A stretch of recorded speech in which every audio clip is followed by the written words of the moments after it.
John Fetterman, you showed up with the proper way to pander right here. Thank you. I came with gifts. Oh. Yeah. Yes. This is a cheesesteak. That is not Swiss ever. It's never been Swiss. JD, you know, if he's watching, you know, this is what it actually is, and there's no Swiss on that. Yeah. Would you, I don't know if I want to. Oh, Yeah.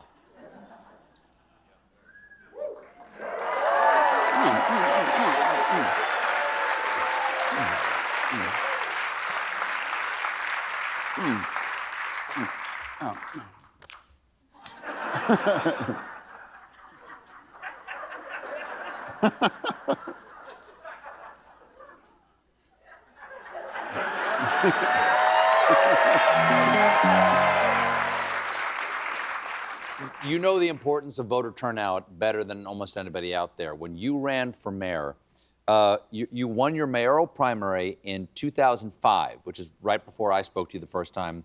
You won by one single vote. Yeah. Okay. Yeah. Did you vote for you? Yeah. 100%. 100% I voted for myself, yeah. Do you have anything to say to the people out there who might be feeling a little weary of politics and are thinking about staying home and not voting at all?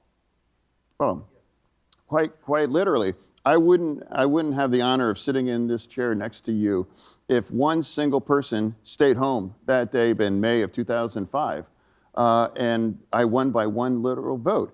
And if that didn't happen, the chain was broken, and I never would have had the career. I wouldn't be the Pennsylvania senator, and I wouldn't be able to make sure Kamala Harris is going to be our next president going across Pennsylvania to make sure that happens.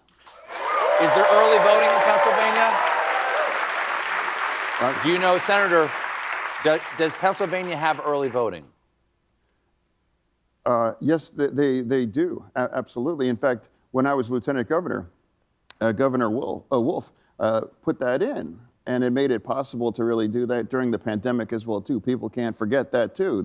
That's part of why would anybody go back to Trump in 2020? That was the pandemic. We couldn't be doing this right now 4 years ago, having this conversation. Now, I know that in Pennsylvania, for reasons that I don't understand, no votes can be counted. The envelopes can't be opened or anything until the day of the election.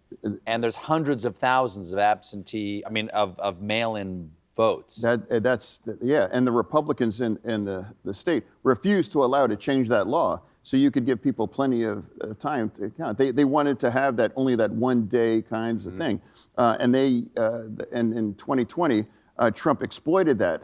And there was a delay in Philadelphia, and he turned that and lied and saying that bad things were happening and things. He said in the middle of the night there were massive dumps coming in the election offices. Course. Yeah, but yes. I do think that will not be the case in 2024.